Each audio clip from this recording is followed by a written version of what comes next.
Nós vamos continuar a nossa meditação no Evangelho de João.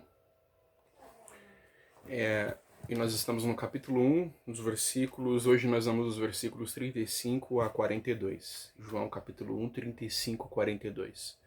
O texto diz assim: No dia seguinte, João estava ali novamente com dois dos seus discípulos. Quando viu Jesus passando, disse: Vejam, é o Cordeiro de Deus. Ouvindo dizer isso, os dois discípulos seguiram Jesus. Voltando-se e vendo Jesus que os dois o seguiam, perguntou-lhes: O que vocês querem? E disseram: Rabi, que significa mestre, onde estais hospedado? Respondeu ele: Venham e verão. Então foram por volta das 4 horas da tarde e viram onde ele estava hospedado e passaram com ele aquele dia. André, irmão de Simão Pedro, era um dos dois que tinham ouvido o que João dissera e que haviam seguido Jesus. O primeiro que ele encontrou foi Simão, seu irmão, e lhe disse: Achamos o Messias, isto é, o Cristo. E o levou a Jesus. Jesus olhou para ele e disse: Você é Simão, filho de João, será chamado Cefas, que traduzido é Pedro. Então, no versículo 35, no começo dessa nossa passagem, o texto diz que no dia seguinte de João dar o testemunho de que viu o Espírito descer dos céus como pomba e permanecer sobre ele, João estava ali novamente com dois dos seus discípulos, estava ali com dois dos seus seguidores. Quando ele viu Jesus passar, ele repetiu: Vejam, é o Cordeiro de Deus. João já tinha dito isso. No versículo 29 ele já tinha falado isso. A mesma coisa, vejam, é o Cordeiro de Deus. Lá ele acrescentou, que tira o pecado do mundo. Aqui ele repete: Vejam, é o Cordeiro de Deus. No versículo 37, ouvindo João, o seu mestre, dizer isso, os dois discípulos de João seguem a Jesus. E isso é interessante, porque vejam, a gente tem visto no Evangelho de João até aqui que as pessoas perguntam a ele, têm perguntado a ele se ele é o Cristo, se é ele a que as pessoas deveriam seguir, a quem as pessoas deveriam seguir. E ele diz: Não, eu só vim preparar o caminho. Eu só vim preparar o caminho daquele, não é? Então, ao ponto de quando os seus discípulos veem a Jesus, eles deixam de segui-lo e passam a seguir a Jesus. Então vejam que João tem esse interesse de fazer com que Jesus fosse conhecido, em vez dele mesmo. E essa é uma tentação que que todos nós, em alguma medida, passamos. Isso é, chamar a atenção para nós mesmos em vez de para Jesus. João, de fato, dizia que importava que Jesus crescesse e ele diminuísse. Isto é, que Jesus fosse conhecido e seguido e adorado em vez dele. Mas ele, de fato, colocava isso em prática. Os seus discípulos, quando viram a Jesus, passaram a seguir a Jesus, em vez de continuar a seguindo a ele mesmo. Isso é importante para nós em dois sentidos. Nós não queremos e nós não podemos fazer com que as pessoas sejam nossas seguidoras em vez de seguidoras de Cristo. Em segundo lugar, nós não queremos estar debaixo da autoridade espiritual de pessoas que trazem o foco para si, que chamam a atenção para si em vez de para Cristo. Vejam que as duas coisas são igualmente perigosas. E muito perigosas. Você assumir o lugar de salvador, de líder ou de guia espiritual na vida de alguém. É claro, bom, os pastores são os nossos guias, não é? Agora eu estou falando naquele sentido último, ao ponto de você contradizer o que Jesus diz, de você começar a dominar sobre a vida das pessoas. Isso é muito ruim, isso é muito perigoso. Agora, você estar debaixo de alguém assim também é muito ruim. E no Brasil, no nosso país, no mundo inteiro, mas no nosso país há muitas pessoas, muitos líderes espirituais, ah, ditos cristãos, que contradizem as palavras de Jesus, que chamam a atenção das pessoas para si em vez de para Jesus. Não é? Esses homens ah, ah, têm grandes igrejas espalhadas por todo o país, algumas espalhadas até pelo mundo, e são igrejas que, quando esses líderes morrerem, ficarão como que sem pastor, porque a igreja parece que gira em torno dele. Não é? Então, é como se no dia em que ele morrer e, portanto, não estiver mais ali, a igreja perdeu as suas características, a igreja perdeu a sua força, a sua razão de existir. Então, nós sabemos que não é assim, não pode ser assim. Então, no dia em que um pastor não está mais conosco porque se mudou, porque foi para outra igreja, para outro lugar, ou porque faleceu, por qualquer razão, ainda que nós nos entristeçamos por isso, nós sabemos que a igreja continua. Outro pastor chegará, outro servo de Deus, outro servo de Jesus, não é? Então, estar debaixo de uma autoridade assim é estar debaixo da autoridade dos homens em vez da autoridade de Deus. E isso é perigoso, isso também é um grande pecado. Vejam que quando esses dois discípulos de João viram a Jesus, passaram a seguir a Jesus e deixaram a João. No versículo 37 nós lemos assim: ouvindo-os dizer isso, os dois discípulos seguiram a Jesus. No 38. Voltando-se e vendo Jesus que os dois o seguiam, perguntou-lhes: o que vocês querem? Eles disseram, Rabi, que significa mestre. Onde estás hospedado? Uma coisa interessante do versículo 8 é que Jesus prova as intenções do nosso coração. Não é? Deus prova as intenções do nosso coração. Nos evangelhos nós encontramos uma passagem onde Jesus alimenta uma multidão com mais de 5 mil homens. Com 5 mil homens, fora as crianças, fora as mulheres. E depois que ele faz aquela multiplicação de pães e de peixes, as pessoas passaram a segui-lo. Em determinado momento, Jesus disse assim: vocês estão vindo a mim pelo motivo de que eu enchi a barriga de vocês lá atrás. Vocês estão vindo a mim por comida. É por causa de comida, porque eu dei comida a vocês, eu multipliquei os pães e os peixes, vocês estão aqui. Aquela multidão inteira, Jesus disse isso. Então o que Jesus estava dizendo àquele povo não é pelos motivos corretos que vocês estão me seguindo, mas vocês estão me seguindo com interesses egoístas, com interesses próprios. E aí quando esses dois discípulos passam a seguir a Jesus, ele pergunta isso a eles. Vocês estão aqui por quê? Por que vocês estão vindo após mim? Agora vejam, Jesus está provando a intenção do coração deles, Jesus está colocando a intenção deles sobre a superfície, para que ficasse claro. Mas eu digo que Jesus é Deus, ele já sabia qual era a intenção do seu coração, daqueles discípulos. Jesus já sabia que o motivo pelo qual eles o seguiam era genuíno, era de estar com ele, de aprender com ele, etc. Vejam que estes homens passaram a seguir a Jesus depois que João disse que ele era o Cordeiro de Deus. O ser o Cordeiro de Deus que tira o pecado do mundo quer dizer o quê? Que Jesus era o Salvador. Bom, este é o Salvador, este é o Cristo, nós queremos segui-lo. E aí Jesus prova a intenção do coração dele dizendo: o que vocês querem? Não porque ele queria saber o que estava no coração daqueles homens. Em outro momento dos evangelhos, o texto diz que Jesus não precisava que ninguém desse testemunho acerca do homem, porque ele conhecia o homem. Quer dizer, ele conhecia as pessoas, ele sondava os corações, porque ele é Deus.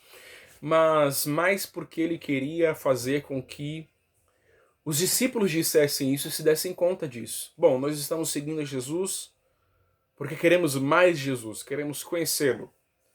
Não temos interesse nos seus, primordialmente, nos seus milagres, nas suas bênçãos, mas em quem ele é. E aí Jesus faz com que eles respondessem isso, né? E eles respondem com uma pergunta, mestre, onde estás hospedado? Então, há muitas razões pelas quais seguir a Jesus. Só uma verdadeira. Porque ele é Salvador, porque ele é Deus e você quer, e você precisa e quer e necessita de ser salvo e tudo mais. O resto, todos os outros motivos e interesses são motivos que não te permitem a conhecer a Jesus. Se você tem interesse em Jesus porque ele pode te abençoar, porque ele pode te fazer rico, porque ele pode te curar, porque ele pode te dar qualquer coisa que você necessita, então você está seguindo esta coisa, esta bênção, em vez de Jesus. E isso é muito perigoso, isso é um ídolo. Quando os discípulos, aqueles dois homens respondem a Jesus, mestre, onde estás hospedado? O interesse deles era que se cumprisse o que está escrito no versículo 39. O texto diz assim, respondeu Jesus, venham e verão. Então foram por volta das 4 horas da tarde, viram onde ele estava hospedado e passaram com ele aquele dia. O objetivo de saber onde Jesus mora, onde Jesus morava, onde ele estava hospedado, era passar um tempo com ele. Né? Onde o senhor está? Onde o senhor fica? Onde o senhor descansa, toma suas refeições? Onde o senhor dorme? Vem comigo, vocês vão ver. E eles seguiram a Jesus e passaram o resto daquele dia com ele. Aí vocês podem imaginar a conversa. Bom, é difícil imaginar a conversa. Eles devem ter conversado sobre muitas coisas, mas vocês podem imaginar que eles conversaram bastante. E esse era o objetivo daqueles discípulos, estar com Jesus, aprender mais dele, ouvir mais dele. No versículo 40, André, irmão de Simão Pedro, era um dos dois que tinham ouvido o que João dissera e que haviam seguido a Jesus. Então vejam o fruto do trabalho de João Batista. Ele é aquele que veio preparar o caminho para o Senhor. Ele era aquela voz que clamava no deserto, apontando para Jesus. Quando Jesus veio, ele disse, eis o Cordeiro de Deus. Os seus discípulos ouviram isso, que ele disse, eis o Cordeiro de Deus. E eles passaram a seguir a Jesus por causa de João. Olha só, esse tem de ser o objetivo de todo mundo que crê em Jesus, que fala de Jesus, fazer com que as pessoas sigam a Jesus. Então, quando nós pregamos, de certa forma, discipulamos alguém, nós não temos tanto interesse em que essa pessoa esteja conosco na nossa igreja, mas que essa pessoa esteja numa igreja saudável, numa igreja evangélica, numa igreja fiel. E nós devemos dizer isso a essa pessoa, olha, seria uma alegria que você cultuasse a Deus comigo, que você servisse a Deus no mesmo lugar que eu. Mas siga Jesus. Eu não tenho interesse que você seja um seguidor da minha igreja, que você seja um seguidor do meu pastor, que você seja um meu seguidor, mas que você siga Jesus. André, irmão de Simão Pedro, ouviu João apontar para Jesus e passou a seguir Jesus por causa de João. Vejam o fruto do trabalho de João, né? O fruto do trabalho pelo qual ele foi enviado. No versículo 41, o primeiro que ele encontrou, André, foi Simão, seu irmão, Simão Pedro. E lhe disse, achamos o Messias, isto é, o Cristo, e o levou a Jesus. Então vejam, Esse homem chamado André ouviu João dizer que Jesus era o Cordeiro de Deus, e ele passou a seguir Jesus. Ele tinha um irmão chamado Simão Pedro, e a primeira pessoa que ele encontra é Simão. É a primeira pessoa que ele encontra. Quando ele encontra Simão, seu irmão, ele disse: achamos o Messias. Messias quer dizer o quê? Cristo, que quer dizer ungido. Ungido é aquele que é separado, abençoado para uma obra, para um trabalho específico. Jesus foi ungido, separado para um trabalho específico, a saber, o de salvar o seu povo. Então, quando ele acha o seu irmão, que é Simão, ele diz: achamos a Jesus. Achamos o Messias, achamos o Cristo. Vejam que aqui André está repetindo um paradigma de comportamento de João. João apontava para Jesus e dizia: ele é o Cristo, ele é o Messias. E André viu isso. Viu João apontando para Jesus. O que André fez? Passou a seguir a Jesus. Depois André falou para o seu irmão, que era chamado Simão: Simão, ele é o Cristo, ele é o Messias, nós o encontramos. E aí ele repete os atos de João, que é o de levar as pessoas a Jesus, no versículo 42, e o levou a Jesus. Vejam que André, como João, também não tinha interesse que as pessoas fossem suas seguidoras. André poderia dizer o seguinte: olha, eu sou seguidor de Jesus. Eu sou discípulo de Jesus, eu passei uma tarde inteira com ele, aprendi coisas misteriosas, coisas incríveis que você nunca vai aprender, a não ser que você seja o meu seguidor. Eu sou o homem que passou uma tarde com Jesus. E aí, Simão seguiu a André. Já pensou? O texto poderia dizer isso se André tivesse agido assim. Mas André aprendeu muitas coisas com João. Ele aprendeu que Jesus era o Cristo, que Jesus era o Messias, era o Cordeiro de Deus.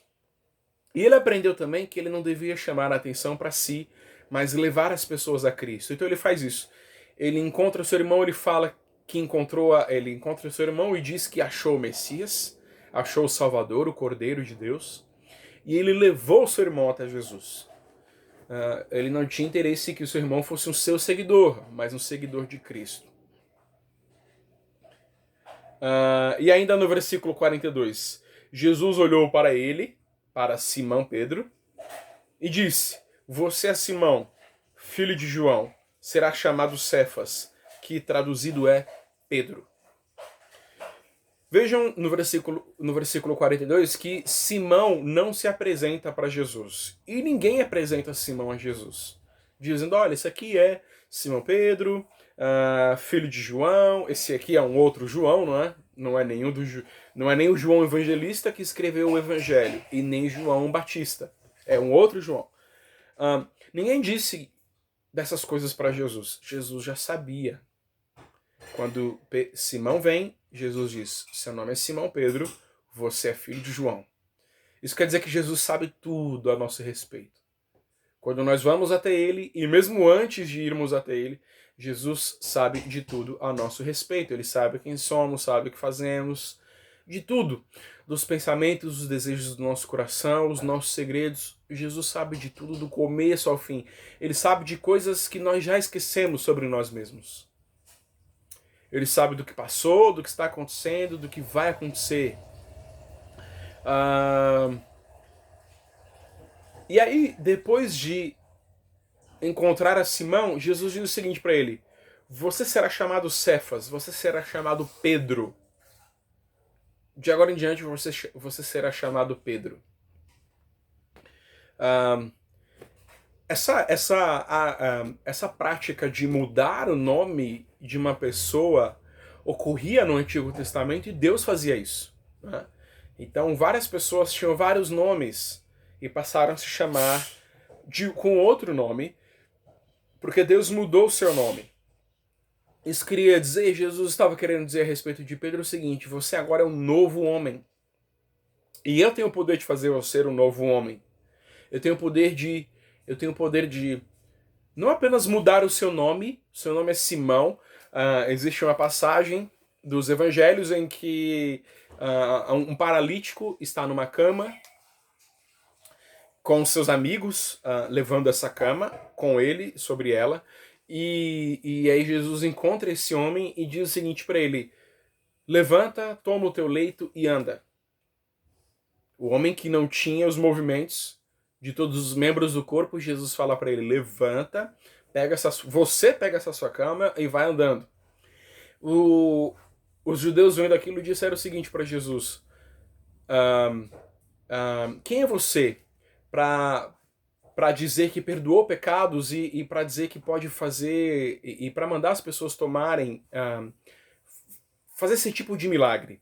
E aí Jesus fala para eles que ele tinha o poder para fazer as duas coisas: perdoar pecados e curar pessoas. Jesus podia fazer as duas coisas, não é? Ele tinha tanto poder para perdoar os pecados daquele homem, tanto para fazê-lo andar. E na verdade essa é a ordem. Primeiro ele perdoa os pecados dele, depois ele manda que aquele homem tomasse o seu leito e andasse. Jesus faz mais ou menos a mesma coisa aqui, quando ele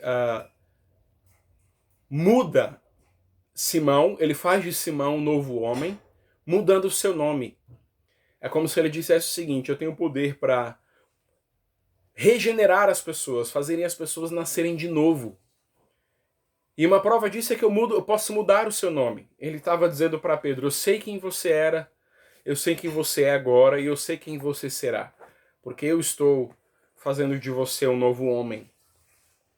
Esses versículos de 35 a 42, continuando os versículos que nós vimos na semana passada, mostram os frutos daquele trabalho de João, como nós já vimos, e os primeiros discípulos de Jesus, como um trabalho fiel, como um trabalho que tem interesse de levar as pessoas a Jesus Cristo, pode dar os seus frutos no tempo oportuno.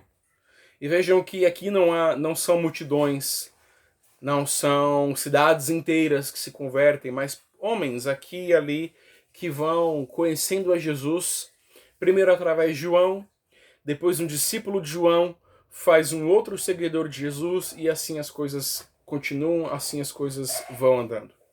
E nós vimos também ali mais para o final do texto que Jesus tem o poder de fazer de nós novas pessoas, um novo homem.